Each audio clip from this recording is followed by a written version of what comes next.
મહુવા રાજકારણમાં ગરમાવો આવ્યો છે। આમ આદમી પાર્ટીના મહુવા શહેર પ્રમુખ રાજેન્દ્રભાઈ બારૈયા અને તેમના સાથીદારો સામે ગંભીર આક્ષેપો સાથે પોલીસ ફરિયાદ નોંધાઈ છે।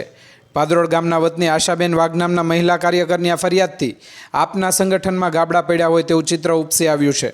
ફરિયાદ મુજબ આશાબેનને ટિકિટ આપવાનું વચન આપીને તેમની પાસે ચૂંટણી પ્રચારનો મોટો ખર્ચ કરાવવામાં આવ્યો હતો। આશાબેને પક્ષના પ્રમુખના વિશ્વાસે પ્રચાર પ્રસારમાં મોટું આંધણ કર્યું, પણ જ્યારે ટિકિટની જાહેરાત થઈ ત્યારે તેમનું નામ ગાયબ હતું। આક્ષેપ એવો છે કે બીજા કોઈ ઉમેદવારે રોકડા આપીને ટિકિટ ખરીદી લીધી અને પક્ષના વફાદારોને હાસ્યામાં ધકેલી દેવામાં આવ્યા।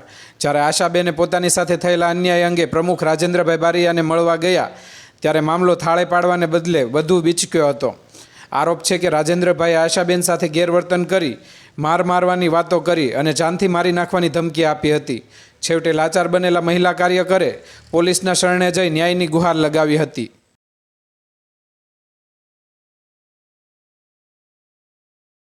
ઓકે ભાઈ, ઓકે સાહેબ।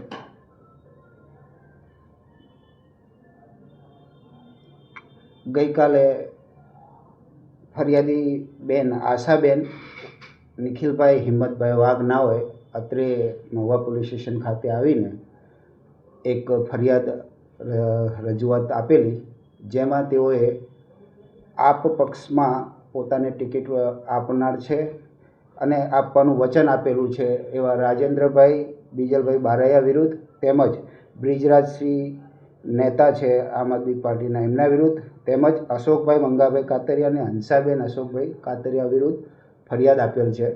જેમાં તેઓને રજૂઆત પ્રમાણે તેમને વચન આપવામાં આવ્યું હતું કે પોતાને ટિકિટ આપશે, જેથી પોતે ખર્ચ કરી અને પોતાનો પ્રચાર શરૂ કરી દીધેલો, પરંતુ સામાવાળાઓએ પહેલેથી જ એના નામને ટિકિટ નથી આપવાની એ રીતનું ષડયંત્ર રચી એમની પાસે ખર્ચ કરાવી અને જ્યારે ટિકિટ બીજા હંસાબેનને મળી ત્યારે આશાબેન જે રાજેન્દ્રભાઈ છે એમને મળવા એમની ઓફિસે ગયા ત્યારે રાજેન્દ્રભાઈએ તેમને જાતિ વિષયક શબ્દો કહી મારવાની વાતચીત કરીને અપમાનિત કરેલા, જે અનુસંધાને તેઓએ ગઈકાલે આવીને મહુવા પોલીસ સ્ટેશનમાં ફરિયાદ દાખલ કરાવેલી, જેમાં એટ્રોસિટીની એક્ટ મુજબ તેમજ આઈપીસીની બીએનએસની કલમો મુજબ અલગ અલગ કલમો મુજબ ગુનો દાખલ કરેલ છે અને હાલ તપાસ ડીવાયએસપી શ્રી SC નાઓ સાહેબ શ્રી કરી રહ્યા છે।